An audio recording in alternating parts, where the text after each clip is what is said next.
જ્ઞાનમંત્રી modern school આયોજિત YouTube ચેનલમાં આપ સૌનું સ્વાગત છે. ધોરણ 7 સામાજિક વિજ્ઞાન. તારીખ છે 31/8/2021 અને વાર છે મંગળવાર. આપણે 10 પાઠ પૂર્ણ કર્યા પછી પાઠ છે 11, વાતાવરણની સજીવો ઉપર અસરો. તો વાતાવરણ છે એ તો તમને ખ્યાલ જ છે કે પૃથ્વી છે એ પૃથ્વી છે એટલે કે મૃદાવરણ. આપણે 4 આવરણોની વાત કરીને કે વાતાવરણ, જલાવરણ, મૃદાવરણ અને ખડકો જેને કહેવાય છે, એ 4 આવરણમાંનું એક આ આવરણ છે. તો આ 4 આવરણમાંથી આ 3 આવરણ એવા હતા કે એ જીવાવરણને આભારી છે. એટલે કે આ 3 આવરણોને આધારે આ પૃથ્વી ઉપર જે જીવાવરણ છે તે આભારી હતું. હવે આ વાતાવરણ છે એ પૃથ્વી ઉપર જે સજીવો છે, માનવ, પશુ પંખીઓ, પ્રાણીઓ, આ બધા ઉપર કેવી અસર કરે છે તે આખી પાઠમાં આપણે આ વાતાવરણ છે એ વિશે જ સમજવાનું છે. તો કે વાતાવરણનું નિર્માણ.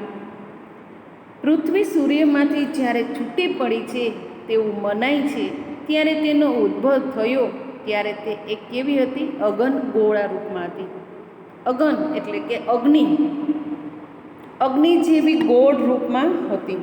આ ગરમ ગોળો ધીમે ધીમે ઠંડો પડવા લાગ્યો અને જ્યારે ઠંડા પડતા તેમાં રહેલા તત્વો છે, તો કે કેટલા તત્વો? તો કે 3: પ્રવાહી, ઘન અને વાયુ. આ 3 પ્રવાહી છે એ સ્વરૂપમાં રૂપાંતર પામવા લાગ્યા. એવી જ રીતે એ તત્વોનું ઘન સ્વરૂપમાં રૂપાંતર થયું. તો કે કયા કયા તત્વો છે? તો કે પ્રવાહી અને વાયુ. આ બંને છે એ ઘન સ્વરૂપમાં રૂપાંતર થયું. તેને આપણે મૃદાવરણ તરીકે ઓળખીએ છીએ. આપણે પાઠ 10ની અંદર અને આગલા લેક્ચરમાં વાત કરી હતી ને કે મૃદાવરણ, જલાવરણ અને જીવાવરણ, અને આ ચોથું હતું વાતાવરણ.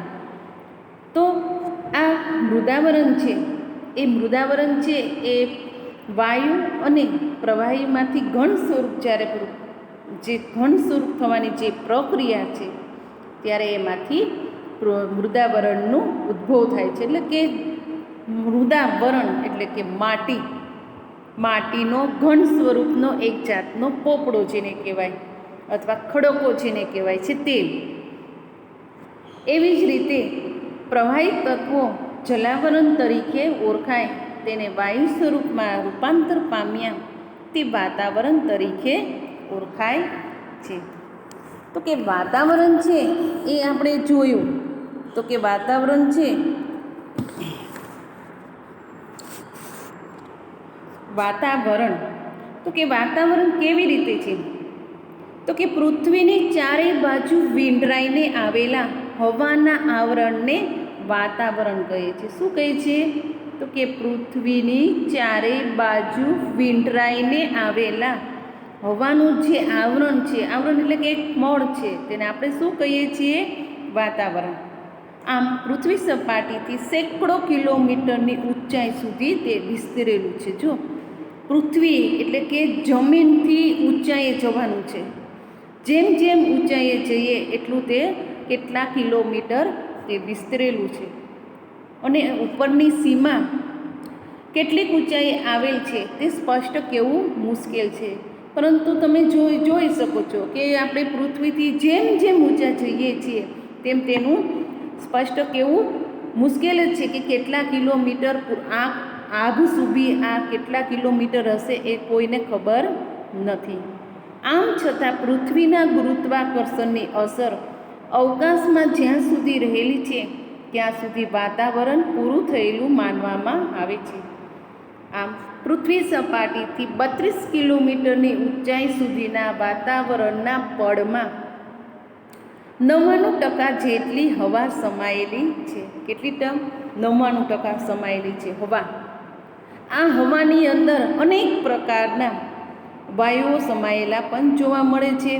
Oxygen, nitrogen, ozone, helium, carbon dioxide, આ બધા જ વાયુઓ આ 32 કિલોમીટરની ઊંચાઈ સુધીની અંદર સમાયેલા જોવા મળે છે. આવી રીતે પૃથ્વી સપાટીથી આપણે જેમ જેમ ઊંચે જઈએ છીએ તેમ તેમ હવા પાતળી બનતી જાય છે. એ પછી છે કે વાતાવરણના વાયુઓ. તો કે વાતાવરણના વાયુઓ ક્યાં ક્યાં છે? તો આપણે વાત કરીને કે 32 કિલોમીટરની ઊંચાઈ સુધીની અંદર કેટલા અનેક પ્રકારના વાયુઓ સમાયેલા છે. તો ક્યાં ક્યાં છે? તો કે વાતાવરણ વિના પૃથ્વી પરનું જીવસૃષ્ટિનું અસ્તિત્વ અશક્ય છે. આપણે આગલા લેક્ચરમાં વાત કરી કે જો વાતાવરણ ન હોય તો આ જીવસૃષ્ટિ એટલે કે જીવાવરણ અસ્તિત્વ ધરાવે નહીં. આ વાતાવરણ છે એટલે જ જીવસૃષ્ટિનું નિર્માણ થયું છે.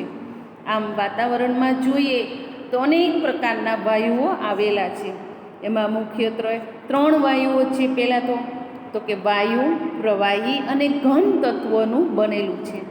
તમને પ્રશ્ન પૂછે 1 માર્ક્સની અંદર કે વાતાવરણ ક્યાં વાયુઓનું બનેલું છે અથવા વાતાવરણ શેનું બનેલું છે?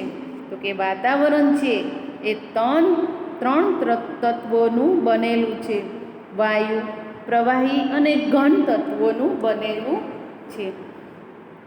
તેમાં રહેલા ઓક્સિજન અને નાઇટ્રોજન વાયુઓ જીવસૃષ્ટિ માટે અગત્યના છે. વાતાવરણમાં આપણે જોઈએ તો ધુમ્મસ, ઝાકળ, વાદળ વગેરે વાતાવરણમાં રહેલા પાણીના સ્વરૂપો છે. વાતાવરણમાં ક્યાં ક્યાં પાણીના સ્વરૂપો રહેલા છે એવો પ્રશ્ન તમને પૂછે ત્યારે તમે અહીંયા આ મેં અંડરલાઈન કરી છે વાક્ય નીચે, ત્યાં તમે જુઓ કે 3 સ્વરૂપ છે: ધુમ્મસ, ઝાકળ અને વાદળ. આમ પ્રવાહી તત્વોમાં મુખ્યત્વે બરફના કણો અને જીવજંતુઓ વગેરે રહે છે. આમ વાતાવરણ પૃથ્વીને દિવસે ગરમી આપે છે અને રાત્રે શું આપે છે? અતિશય ઠંડીથી તે બચાવે છે. વાતાવરણમાં રહેલા વાયુઓનું પ્રમાણ બાજુમાં કોષ્ટકમાં આપ્યું છે. તો અહીંયા તમે જુઓ, આ બ્લુ કલરની નિશાની આપેલી છે, બરાબર? એક વર્તુળ છે. વર્તુળની અંદર જ્યાં સૌથી વધારે કલર છે બ્લુ કલર, તે એ બ્લુ કલર છે કયો છે? નાઇટ્રોજન. કયો છે? નાઇટ્રોજન. તો વાતાવરણમાં નાઇટ્રોજનનું પ્રમાણ કેટલું છે? 78.03%. પછી છે રેડ. તો રેડનું પ્રમાણ છે એ ચતુર્થ ભાગની અંદર આવેલું છે. તો એ રેડ છે એ કોણ છે? ઓક્સિજન. ઓક્સિજનનું પ્રમાણ છે 20.99%. એની નીચે નાનકડું રેડ બતાવેલું છે ઓર્ગન વાયુ. તો કે ઓર્ગન વાયુનું પ્રમાણ કેટલું છે વાતાવરણમાં? 0.94%. એ પછી ગ્રીન છે. તો ગ્રીનની અંદર તમે જો સાવ નાનકડો જ છે કલર, તો કે કાર્બન ડાયોક્સાઇડ. તો કે 0.03% વાતાવરણમાં કાર્બન ડાયોક્સાઇડ વાયુ છે.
શોભ આવરણ કહે છે.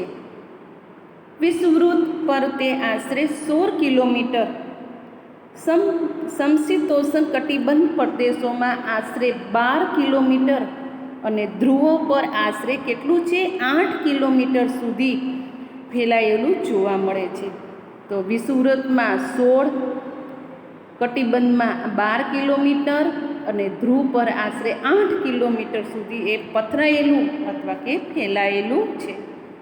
ઋતુઓ મુજબ જોઈએ તો તેમાં ફેરફાર જોવા મળે છે કે 3 ઋતુઓ છે, શિયાળો, ઉનાળો અને ચોમાસું. આ ત્રણેય ઋતુ પ્રમાણે આની અંદર ફેરફાર જોવા મળે છે. આ આવરણ જીવસૃષ્ટિ માટે ખૂબ જ મહત્ત્વનું છે. આ વાતાવરણના તોફાનો, અવાજના તરંગો, હવાની સંરચના, વીજળી, વરસાદ, વાદળો વગેરે આ આવરણમાં અનુભવાય છે. આવા આવરણમાં 1 કિલોમીટરની ઊંચાઈએ આશરે 6.5 સેલ્સિયસના દરે તાપમાન ઘટે છે. અને જે ઊંચાઈએ પહોંચીએ અને તાપમાન ઘટતું અટકી જાય છે તે સીમાને આપણે શું કહીશું? શોભ આવરણ. એટલે 1 કિલોમીટરે ઊંચાઈ જતાં આશરે 6.5 સેલ્સિયસ તાપમાન ઘટે છે. એટલે કે જેમ જેમ આપણે ઊંચાઈએ પહોંચીએ તેમ તાપમાન છે એ અટકી જાય છે. અને આ અટકી જવાની જે તાપમાનની પ્રક્રિયા છે તે સીમાને આપણે શું કહીશું? શોભ સીમા. શું કહેવાનું? શોભ સીમા કહે છે. બાજુમાં તમને આકૃતિ આપી છે બાહ્યાવરણ, મધ્ય સીમા અને મધ્યાવરણ, અને નીચે છે સમતાપ આવરણ. અહીંયા તમને ઓઝોન વાયુ, આ બાજુ જ્યારે વિમાનની છે ઉડવાની પ્રક્રિયા છે કે કેટલા કિલોમીટર ઊંચાઈએ જાય છે એ તમને બતાવ્યું છે. માઉન્ટ એવરેસ્ટની જે ઊંચાઈ છે તે પણ તમને એ બતાવી છે. અને નીચે છે શોભ મંડળ, એટલે કે વાતાવરણની સ્તર રચના. જ્યારે તમને આ વાતાવરણનું પૂછવામાં આવે સ્તર રચના વિશે ત્યારે આકૃતિ છે એ તમારે ફરજિયાત દોરવાની છે. હવે આપણે જોઈએ બીજું, સમતાપ આવરણ. તો કે સમતાપ આવરણ શું છે? શોભ સીમાથી ઉપરના આવરણને સમતાપ આવરણ કહે છે, કે જે સીમાથી આશરે 50 કિલોમીટર સુધીની ઊંચાઈ સુધી વિસ્તરેલું હોય છે. ઊંચાઈની સાથે આ આવરણમાં તાપમાન વધતું જાય છે. આવરણમાં તો કે ઋતુઓ, વાદળ, વરસાદ, ચક્રવાત વગેરે જોવા મળે છે. તમને પ્રશ્ન પૂછે કે સમતાપ આવરણમાં શું શું જોવા મળતું નથી? તો કે ઋતુઓ, વાદળ, વરસાદ, ચક્રવાત. આ ચારેય જે છે એ ચારેય વસ્તુ આ સમતાપ આવરણમાં જોવા મળતી નથી. અહીંયા હવા છે એ સ્વચ્છ અને પાતળી છે. જેટ વિમાનો ઓછા અવરોધો અને ઝડપથી ઉડી શકે છે. જો વિમાનો છે એ જેમ જેમ ઊંચાઈએ જાય એમ ઝડપથી ઉડી શકે છે, કારણ કે ત્યાંની હવા છે એ એકદમ પાતળી બની જાય છે. કોઈ પણ વાયુઓ છે, વાયુઓનું પ્રમાણ ઘટી જાય છે, એટલે જે વાદળ છે એકદમ ક્લીન બની જાય છે, સ્વચ્છ બની જાય છે. એટલે વિમાન છે એ ઉડવાની ક્રિયા છે એ ઝડપથી થાય છે. આ આવરણમાં આશરે 15થી 35 કિલોમીટરની ઊંચાઈએ ઓઝોન વાયુનું પ્રમાણ છે એ વધુ જોવા મળે છે. કેટલી કિલોમીટર ઊંચાઈ આપી છે? તો કે 15થી 35 સુધી. જે સૂર્યના અત્યંત ગરમ પારજાંબલી કિરણો છે એ શોષણ કરે છે. આવી રીતે આ સમતાપ આવરણ છે, અહીંયા આકૃતિમાં તમને દેખાડ્યું છે કે સમતાપ આવરણની અંદર ઓઝોન વાયુનું પ્રમાણ વધુ છે અને વિમાનની ઉડવાની જે પ્રક્રિયા ઝડપથી થઈ જાય છે એ આપણે સમતાપ આવરણમાં જોયું. ત્રીજું છે મધ્યાવરણ. તો મધ્યાવરણ છે એ આમ બરાબર. આ મધ્યાવરણ છે એ આપણો ત્રીજો પોઈન્ટ છે. તો ત્રીજાની અંદર તમે જુઓ તો કે સમતાપ આવરણની આશરે 80 કિલોમીટરની ઊંચાઈ સુધીના વાતાવરણના ભાગને આપણે સમતાપ આવરણ કહીએ છીએ. આ સમતાપ આવરણ છે એ ઊંચાઈએ જતાં તેનું તાપમાન ધીરે ધીરે ઘટતું જાય છે. ચોથું, ઉષ્માવરણ. તો કે ઉષ્માવરણ એ શું છે? તો કે ઉષ્માવરણ છે એ મધ્યાવરણની ઉપર આવરણ આવેલું હોય છે. ઉષ્માવરણ કોની ઉપર આવેલું છે? તો કે મધ્યાવરણની ઉપર આવેલું છે. 80 કિલોમીટરથી શરૂ કરી કે જ્યાં વાતાવરણ પૂરું થાય ત્યાં સુધી એ વિસ્તરેલું જોવા મળે છે. અહીં અતિશય પાતળી હવા હોય છે. જેમ જેમ ઊંચાઈ જઈએ તેમ તેમ તાપમાન ઘટતું જાય છે અને આ તાપમાન ઘટવાના કારણે આ આવરણને 2 પેટા વિભાગમાં વહેંચવામાં આવ્યું છે. પહેલું છે તો કે આયનાવરણ અને બીજું છે બાહ્યાવરણ. આયનાવરણમાંથી રેડિયો તરંગોનું પરાવર્તન થાય છે. ટીવી, રેડિયો, પ્રસારણ, ઇન્ટરનેટના લાભ દ્વારા આ વસ્તુ છે એ આવરણને આભારી છે. આયનવરણની ઉપરના આવરણને બાહ્ય વાતાવરણ કહેવાય છે. હવે પછીનો આપણો પોઈન્ટ છે તો કે વાતાવરણ. કે વાતાવરણ એ શું છે? વાતાવરણની અંદર હવામાનનું મહત્ત્વ કેટલું છે? વાતાવરણ આખું આપેલું છે, પરંતુ આ વાતાવરણની અંદર હવાનું પ્રમાણ, હવા કઈ રીતને આ બધા તત્વો છે, પ્રવાહી, ઘન અને વાયુ, આ બધાને કેવી રીતે અસર કરે છે? તો કે હવામાન એટલે ટૂંકા સમયગાળાની વાતાવરણની સરેરાશ પરિસ્થિતિ. શું કીધું? હવામાન એટલે ટૂંકા સમયગાળાની વાતાવરણની સરેરાશ પરિસ્થિતિ. કોઈ પણ સ્થળ, પ્રદેશનું હવામાન, તાપમાન, ભેજ, વરસાદ, હવાનું દબાણ, ધુમ્મસ, વાદળોના આધારે જ નક્કી થાય છે. આમ હવામાન સવાર, બપોર, સાંજ કે રાત્રિનું અલગ હોઈ શકે છે.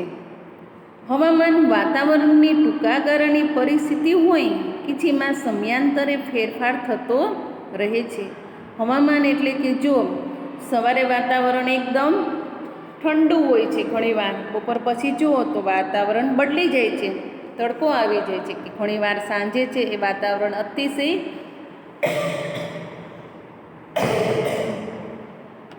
ભેજવાળું અને એકદમ ઠંડુ પણ બની જાય છે.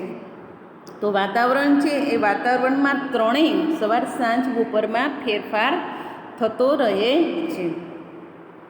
ઘણીવાર બપોરે ગરમી અને સાંજે વરસાદ પડવો, આવું વાતાવરણ શક્ય બને છે. હવામાનથી આપણું જીવન અને આપણી પ્રવૃત્તિઓ એ પ્રભાવિત થતી હોય છે.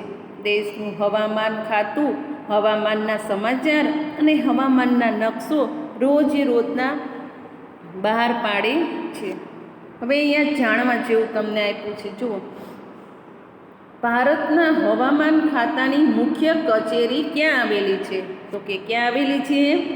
દિલ્હીમાં. તેને IMD, એનું ટૂંકું નામ શું છે? IMD. તમને વિકલ્પમાં પૂછી શકે કે ભારતના હવામાન ખાતાની મુખ્ય કચેરી આવેલી છે, તો 4 વિકલ્પો આપે. તો એનું ટૂંકું નામ શું છે? પ્રશ્નમાં પણ પૂછાય. એનું ફૂલ ફોર્મ નામ શું છે? એવી રીતના તમને પૂછે. અથવા IMDનું ફૂલ ફોર્મ નામ શું છે? તો કે ઇન્ડિયન મટીરિયોલોજી ડિપાર્ટમેન્ટ. ઇન્ડિયન મટીરિયોલોજી ડિપાર્ટમેન્ટ તરીકે ઓળખાય છે. ભારતના જુદા જુદા 101 સ્થળો પર જ અવલોકન કેન્દ્રો ભારત અને એન્ટાર્કટિકામાં આવેલ છે. આ 4 પ્રાદેશિક કેન્દ્રો મુખ્યત્વે તો કે મુંબઈ, કલકત્તા, નાગપુર અને પુણેમાં આવેલા છે. આ ચારેય છે એ તમને 4 મુખ્ય કેન્દ્રો ક્યાં? તો કે મુંબઈ, કલકત્તા, નાગપુર અને પુણે. હવે પછી આપણે છે આબોહવા. આબોહવા એટલે શું? આબોહવા એટલે કે સામાન્ય રીતે કોઈ પ્રદેશની 35થી તેથી વધુ વર્ષોની સરેરાશ હવામાનની સ્થિતિ એટલે આબોહવા. આ આબોહવા છે એ સ્થાનિક પરિસ્થિતિ, તો કે તાપમાન, ભેજ, વરસાદ, હવાનું દબાણ અને ધુમ્મસને ધ્યાનમાં રાખીને જ નક્કી કરવામાં આવે છે. રોજે રોજનું એક સરખું તાપમાન જોવા મળતું નથી. ક્યારેક અતિશય વરસાદ હોય છે તો સુરત દાદા છે એ તાપ છે એ ક્યારેક બહાર દેખાતો નથી. ક્યારેક છે અતિશય વરસાદને લીધે ઠંડીનું વાતાવરણ, માહોલ છવાઈ જાય છે. એટલે કે વાતાવરણ છે એ કલાકે 2 કલાકે ફેરફાર જોવા મળે છે. આમ આબોહવા તે જે તે પ્રદેશની જીવસૃષ્ટિ, પ્રાણીસૃષ્ટિ અને માનવ જીવન તથા તેવી પ્રવૃત્તિને સીધી અસર કરે છે. તો કે આબોહવા છે એ કોણે કોણે અસર કરે છે? તો કે આબોહવા છે એ જીવસૃષ્ટિ, પ્રાણીસૃષ્ટિ, માનવ જીવન તથા 3ની પ્રવૃત્તિ, જીવસૃષ્ટિ, પ્રાણીસૃષ્ટિ અને માનવ સૃષ્ટિને પ્રવૃત્તિની સીધી અસર કરે છે. હવે આપણો વિદ્યાર્થી મિત્રો, આપણો સમય છે મર્યાદિત હોવાથી આ લેક્ચર છે અહીંયા આપણે પૂર્ણ કરશું. અસ્તુ.